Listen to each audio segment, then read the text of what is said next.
Seguimos con la segunda parte de Daniel. Sabéis que estamos en la parte profética. Una parte difícil para explicar y también a la vez para comprender.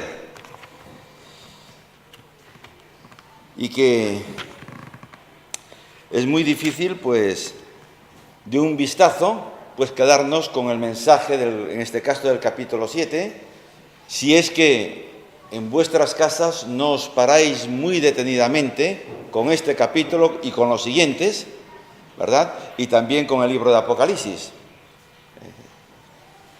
Pero vamos a recordar un par de cosas antes de seguir sobre lo que comentábamos el domingo pasado, ¿vale? Nos encontrábamos que Daniel recibe la primera de las 4 visiones, ¿vale?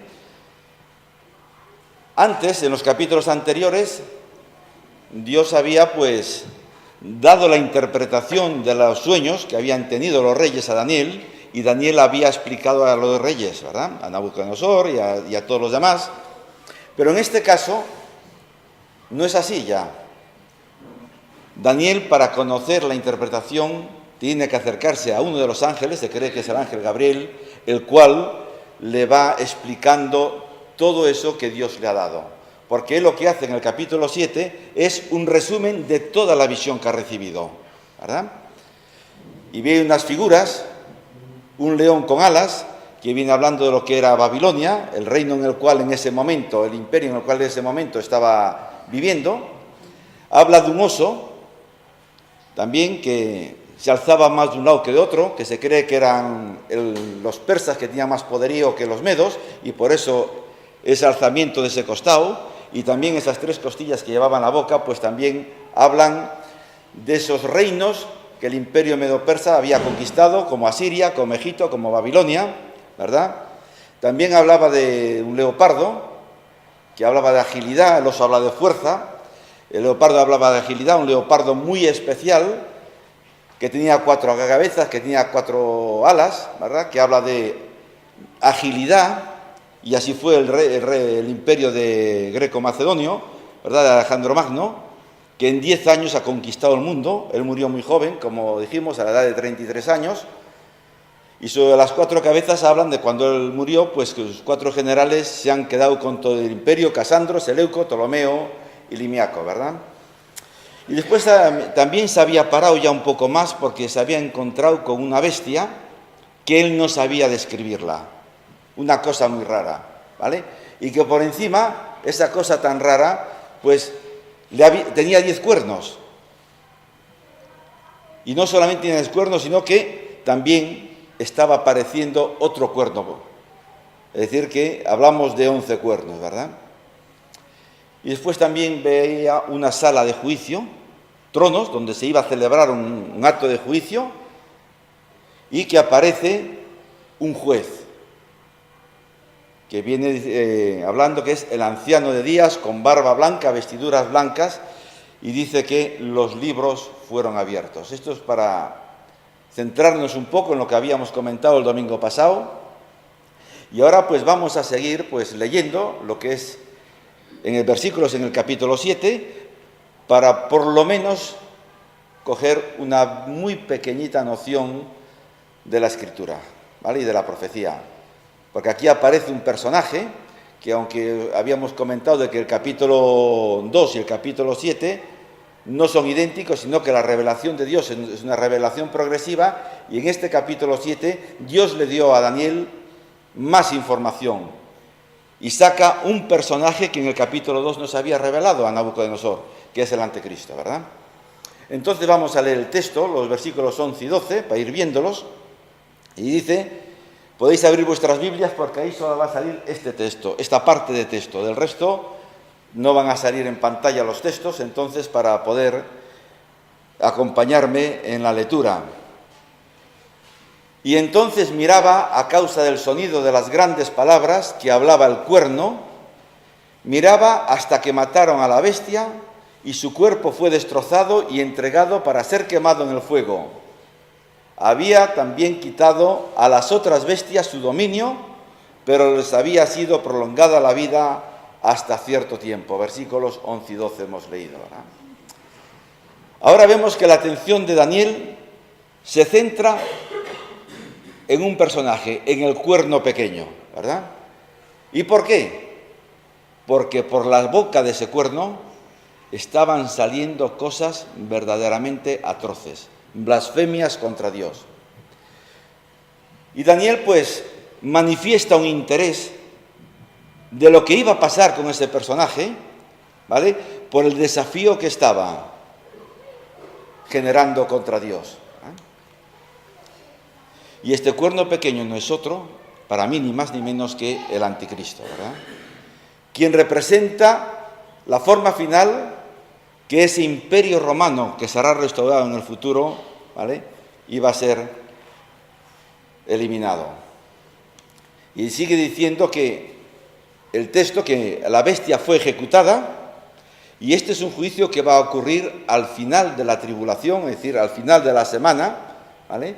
Y hay otra frase que dice que su cuerpo fue destruido y quemado, que nos habla, ¿verdad?, de un juicio completo, ¿vale?, y que tendrá la bestia y el líder, que es el anticristo.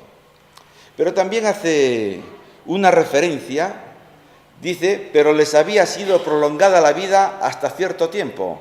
Y esto está haciendo una referencia a los reinos anteriores, al imperio babilónico, al imperio medo-persa y al imperio greco-macedonio, ¿verdad?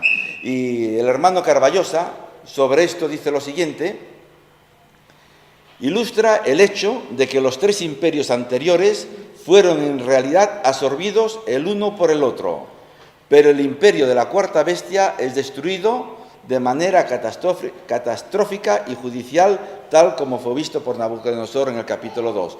Es decir, los otros tres imperios, ¿vale?, fueron destruidos a través de conquistas. Los medo-persas han derrotado a los babilónicos, ¿vale?, y los greco-macedonios con Alejandro han derrotado, ¿verdad?, a los medo-persas.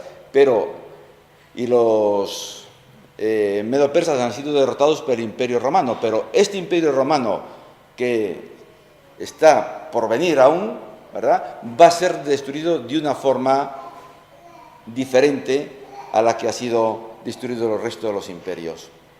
Y seguimos. Dice que después de haber contemplado las cuatro bestias que representan a todo el tiempo de los gentiles, Daniel tiene una visión, y una visión especial, ¿verdad?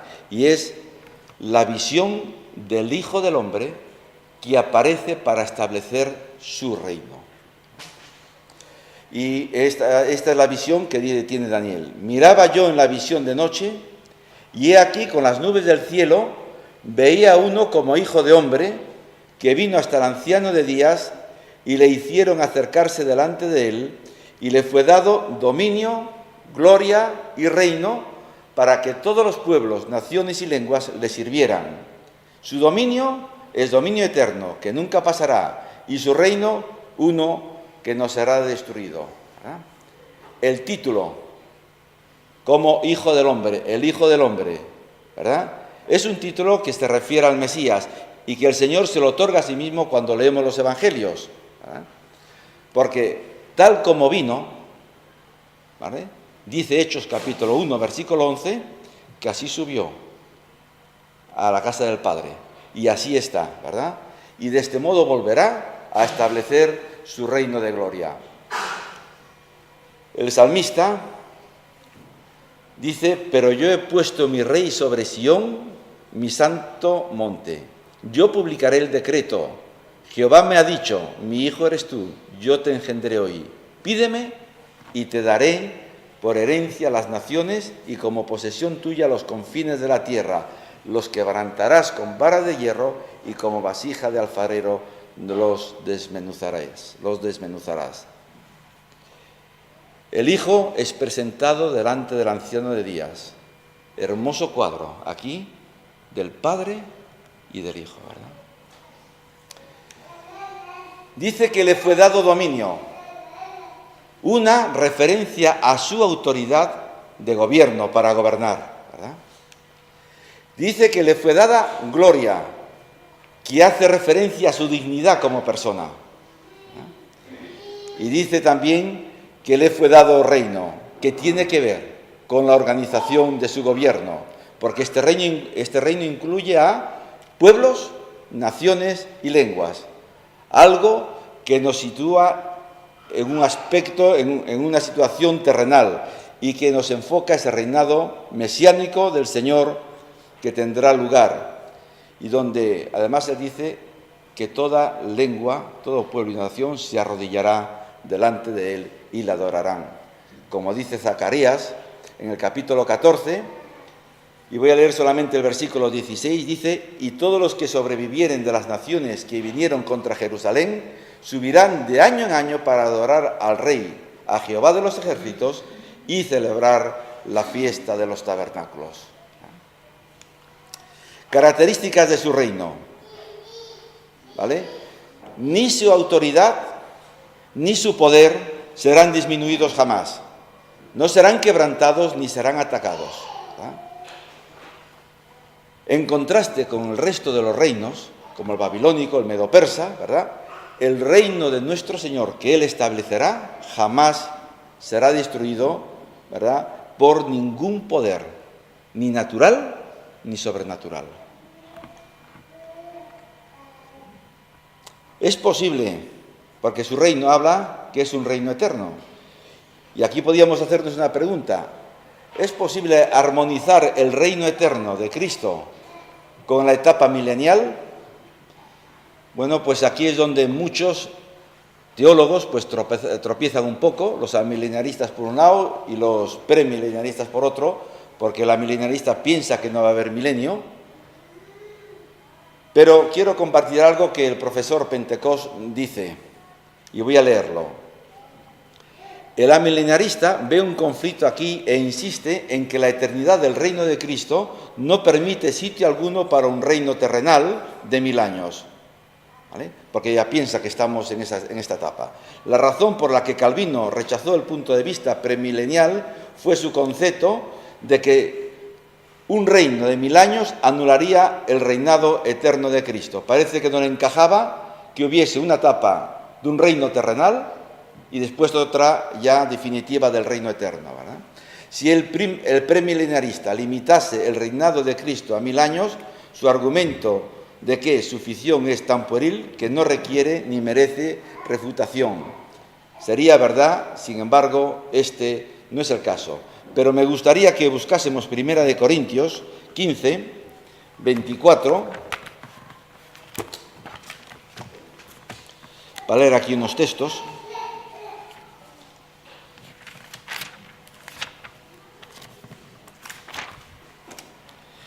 Del 24 al 28, vamos a leer aquí estos versículos.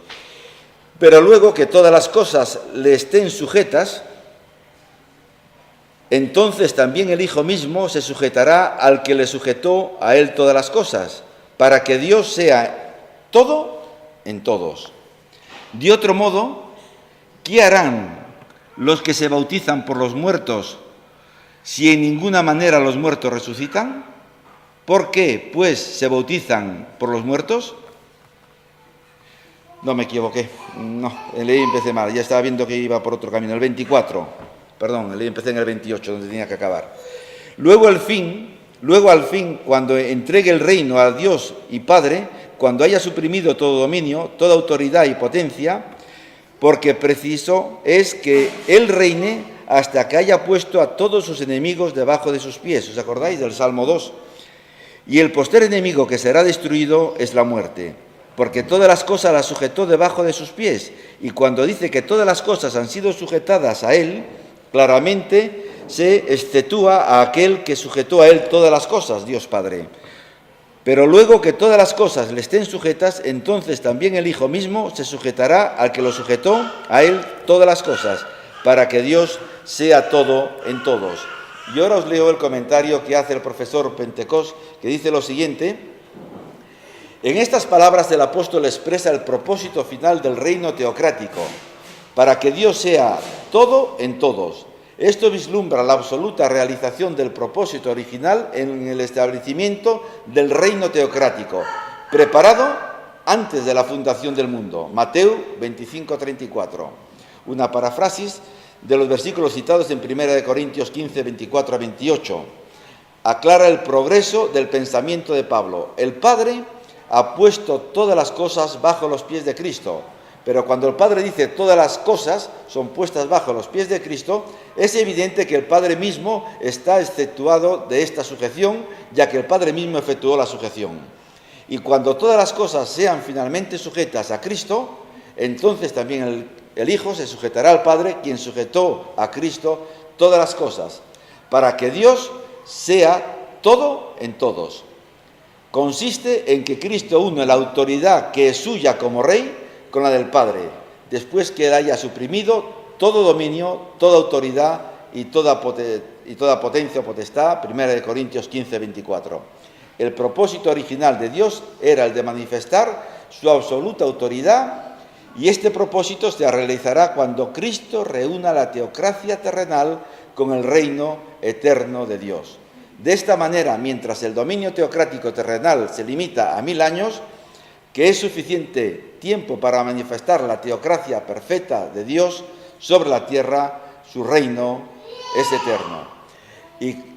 Y Culver dice lo siguiente: el milenio es en verdad una etapa inicial del reino de Dios, o en otras palabras, el milenio es el aspecto histórico del reino eterno de nuestro Señor Jesucristo, ¿verdad?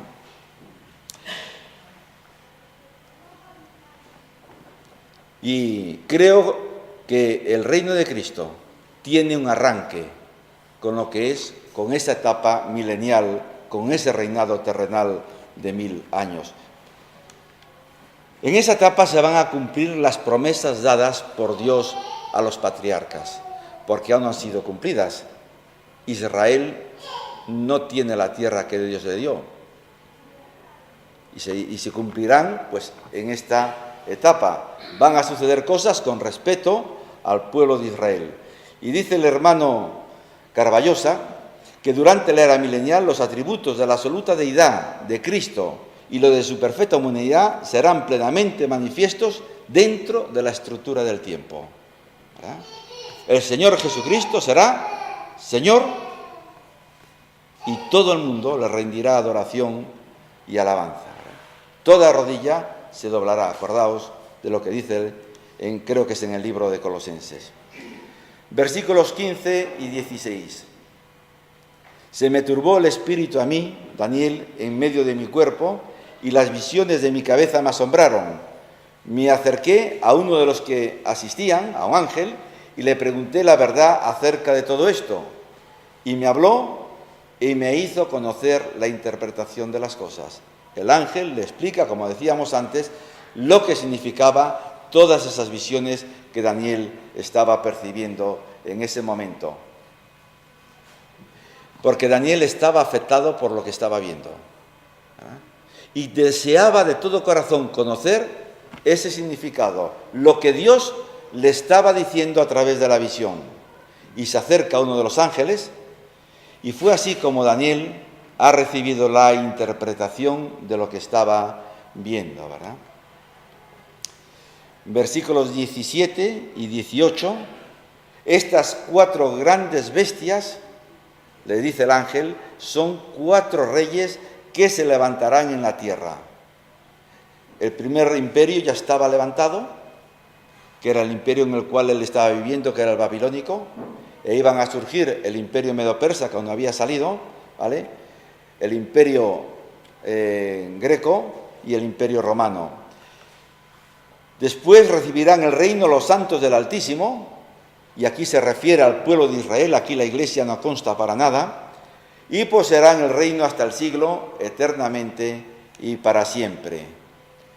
4 reyes se levantarán en la tierra, ¿verdad? Y después de estos 4 reyes sigue otro reinado que será indestructible y que también narra en el capítulo 2, en el sueño de Nabucodonosor, ¿vale? Que es el reino eterno que recibirán los santos del Altísimo, y es cuando aquella piedra se suelta y golpea los pies de la imagen y la imagen queda destrozada y sale un gran monte, ¿verdad? Bien, seguimos leyendo el texto. Entonces tuve deseo de saber acerca de la cuarta bestia, que eran tan diferentes de todas las otras, espantosa en gran manera, que tenía dientes de hierro y uñas de bronce, que devoraba y desmenuzaba, y las obras hollaba con sus pies. Asimismo, acerca de los 10 cuernos que tenía en su cabeza, y del otro que había salido, delante del cual habían caído 3. Y este mismo cuerno tenía ojos y boca que hablaba grandes cosas, y parecía más grande que sus compañeros. ¿Verdad? Esta cuarta bestia provocó en Daniel el deseo de saber más de todo este significado que él estaba viendo de esta visión, ¿verdad? De igual modo, Daniel también estaba intrigado por los 10 cuernos que tenía en su cabeza esta bestia, y en especial, y muy en especial, por ese cuerno pequeño que había salido, ¿vale?, que se describe como más grande que sus compañeros, reforzando la idea de ser más fuerte que el resto, ¿verdad?, que había destronado a los otros 3, ¿verdad?, que surge este cuerno en un momento en que los otros 10 reyes, que esto se refiere a reinados, a personas que estaban reinando, surgen estando reinando todos ellos a la vez, ¿verdad?, cada uno en sus respectivas naciones, ¿verdad?, de modo que por un tiempo reinan conjuntamente, pero en un momento específico, este personaje, este cuerno pequeño, que hablaba grandes cosas, destrona a 3 de ellos y absorbe el dominio y el territorio de estos 3.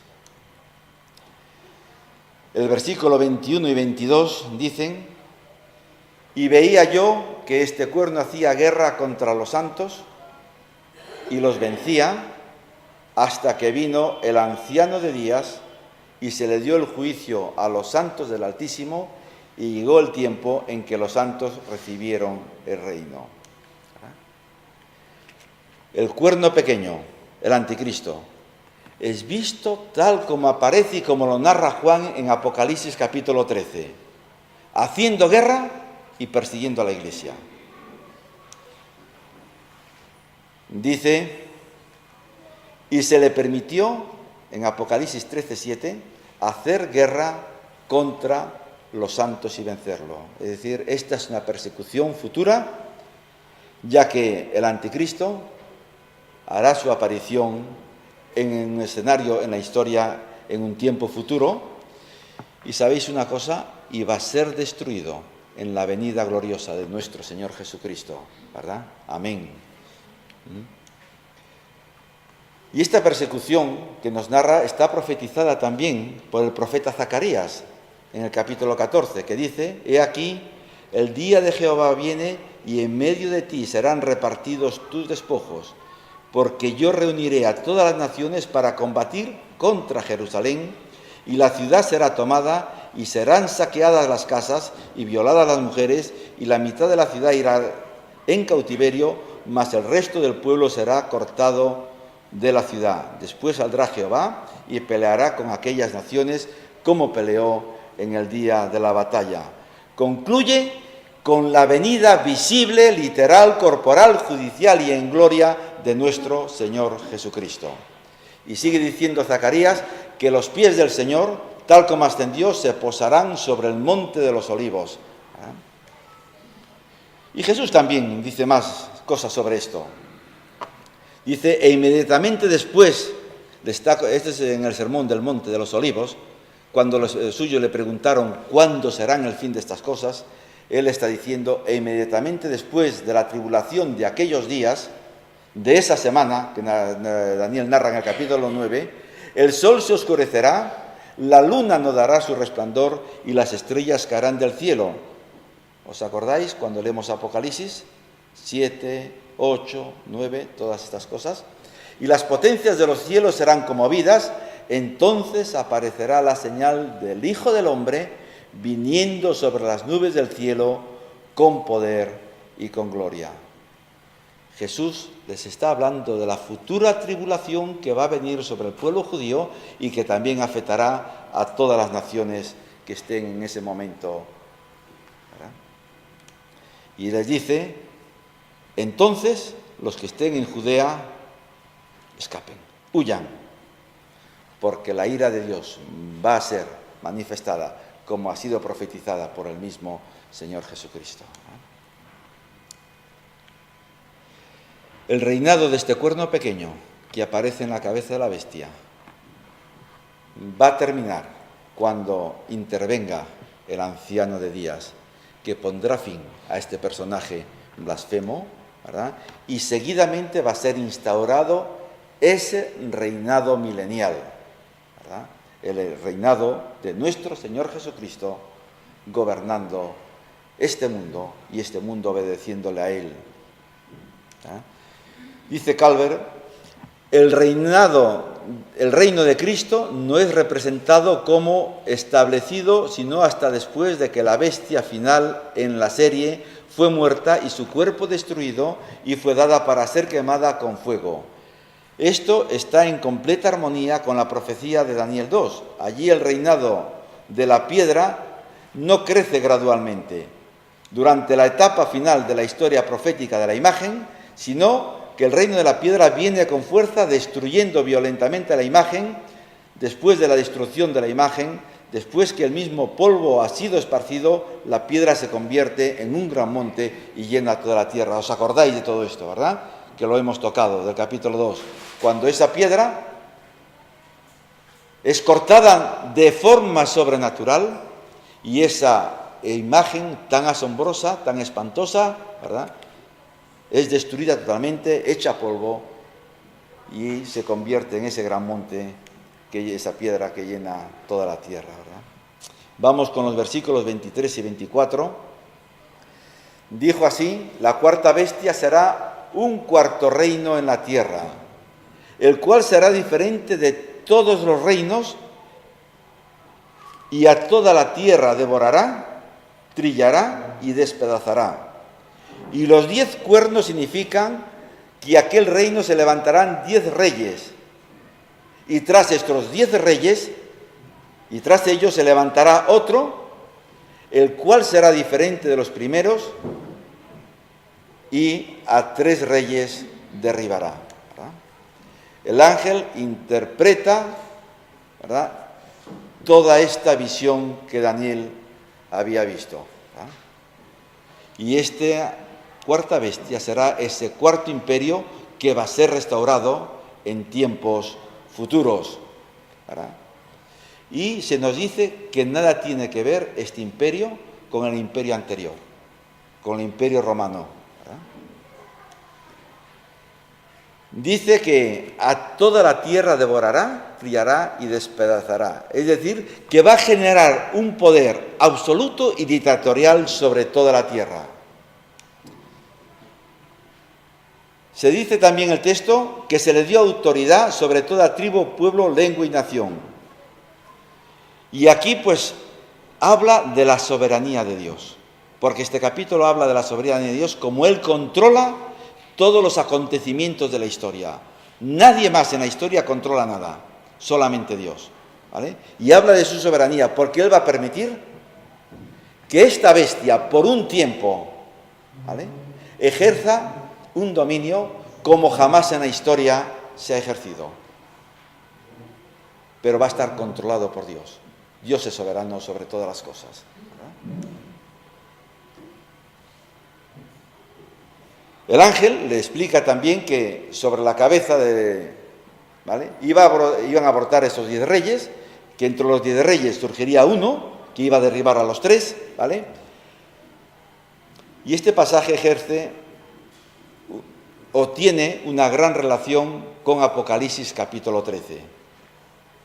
Porque el imperio romano va a ser, o consistirá, mejor dicho, en una confederación de naciones que se van a levantar, ¿vale?, y que nada tiene que ver con el antiguo imperio romano, que nada tiene que ver con el general Tito, con su segundo de a bordo Tiberio, que han destruido Jerusalén en el año 70, ¿verdad? De esta confederación saldrá pues ese cuerno pequeño que es el anticristo escatológico, el anticristo que va a surgir en el futuro. El 25 dice, el versículo 25, y hablará palabras contra el Altísimo, y a los santos del Altísimo quebrantará, y pensará en cambiar los tiempos y la ley, y serán entregados en su mano hasta tiempo, tiempos y medio tiempo. Fijaos lo que dice el texto.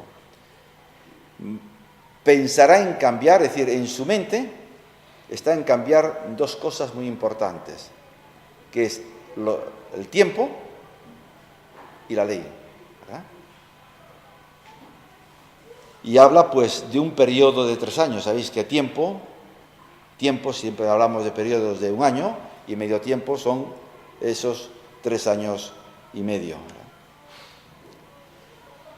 Una de las principales características que al ir leyendo pues el capítulo 7 vemos de este personaje, de este cuerno pequeño, ¿vale?, es su arrogancia, ¿verdad?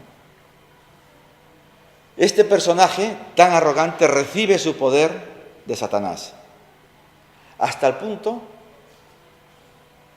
que se encuentra tan fuerte en sí mismo, ¿vale?, que lo único que se le ocurre es blasfemar contra Dios.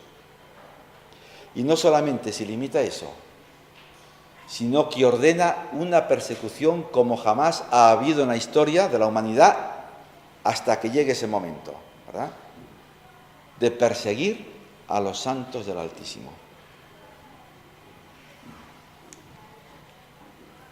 Y va a querer hacer algo espectacular, algo que convenza, algo que llame la atención en todo el mundo. Y lo que él va a querer pretender es cambiar pues los tiempos y cambiar la ley. Ahora, gloria a Dios, porque esa es su intención y no llega a hacerlo, porque Dios es soberano y Él controla la historia, ¿no?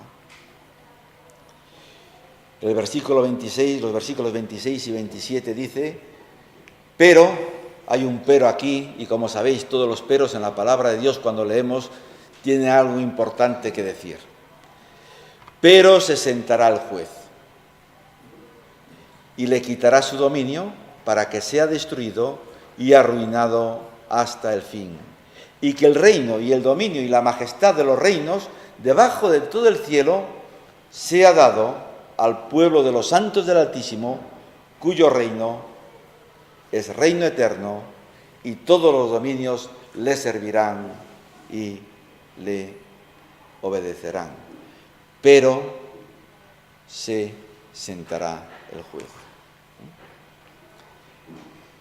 El tribunal entra en sesión. Eduardo Jung dice lo siguiente: el juicio es aquí descrito solamente en cuanto a su relación con la destrucción del cuerno pequeño, el anticristo, ¿verdad?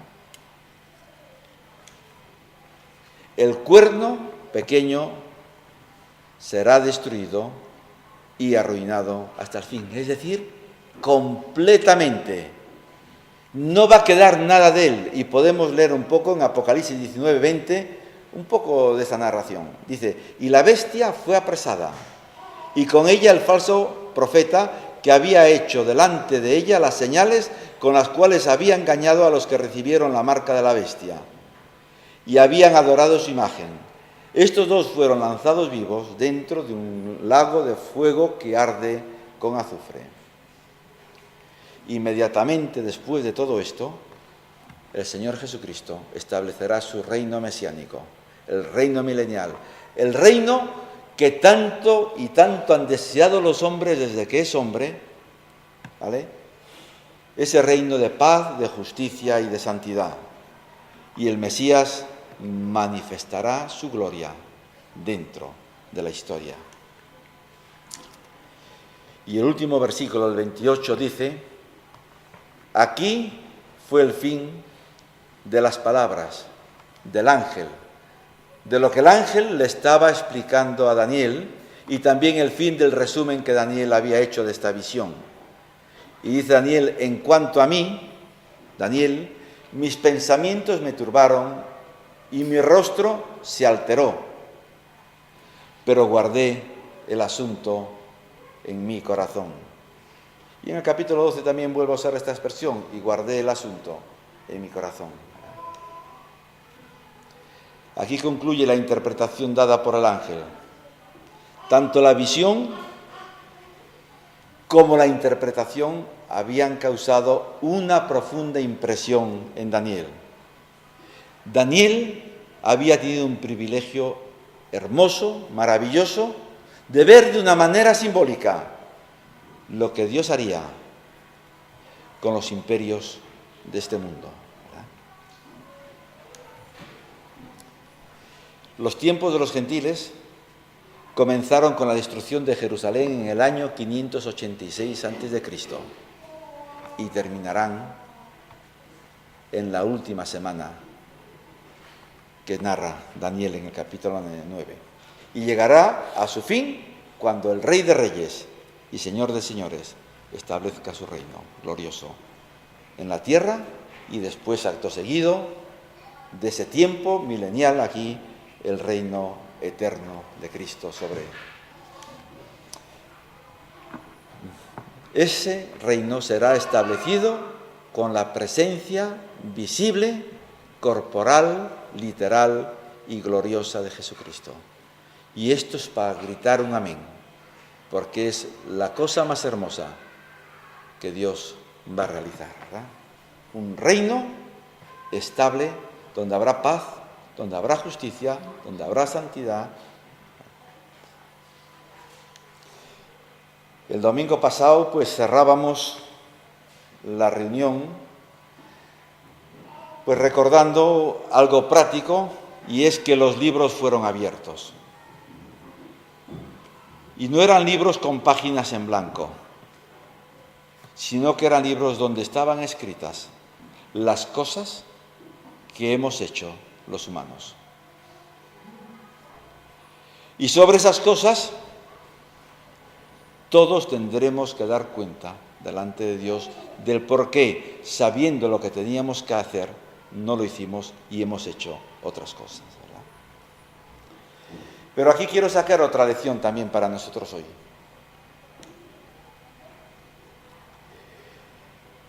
Y es algo que le pasó a Daniel cuando estaba recibiendo la visión, ¿verdad? Dice: mis pensamientos me turbaron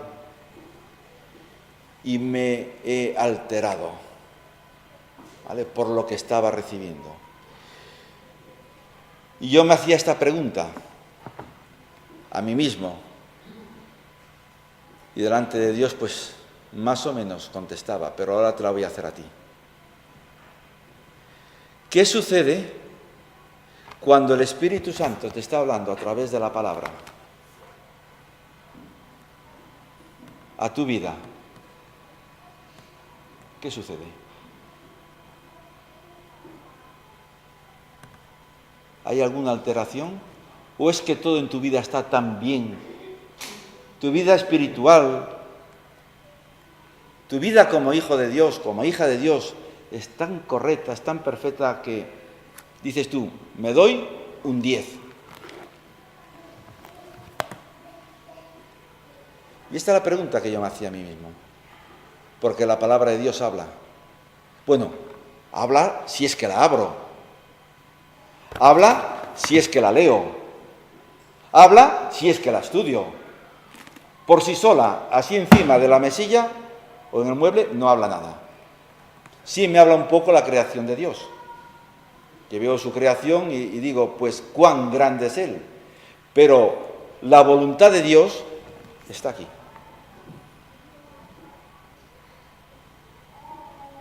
Y la pregunta es esa. Cuando la palabra de Dios te habla sobre asuntos materiales, ¿cómo respondes? Porque habla de asuntos materiales, como de la ayuda mutua. ¿O no habla? Y dice: no os olvidéis. No os olvidéis. ¿No habla del compañerismo? Viviendo vidas como vivimos, individualistas, a tope. Así hay las enfermedades que hay modernas que están saliendo por causa del individualismo que hay en el ser humano. ¿No habla de las cosas eclesiales? la palabra de Dios? ¿No habla de que debemos reunirnos para estimularnos los unos a los otros? ¿No habla de cosas espirituales? ¿De que tenemos un Salvador que va a venir a buscarnos? ¿Qué pasa cuando nos habla la palabra de Dios? ¿Nos alteramos? ¿O pasamos como en el libro del peregrino, uno de los personajes, que iba por la vida de largo como si nada sucediera? Y con la otra cosa con la que me he quedado de todo esto, y es con la expresión que Daniel decía, guardaba todo esto en mi corazón. Y la expresión que se usa en la palabra de Dios, en concreto en este texto, y en algunos más y en muchos más, el guardar tiene que ver con conocer y con hacer. Con conocer y con hacer. ¿Qué guardas en tu corazón? ¿Qué es lo que estás guardando en tu corazón? ¿Rencor? ¿Dolor? ¿Qué hay en tu corazón? ¿Qué guardas? Porque lo que guardamos en nuestro corazón es el móvil que nos empuja a hacer determinadas cosas. Lo que hay en nuestro corazón es lo que es cómo actuamos, cómo nos comportamos.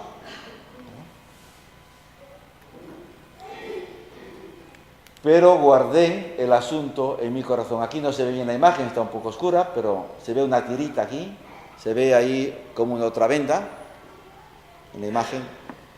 ¿Qué guardas en tu corazón? ¿Qué guardas?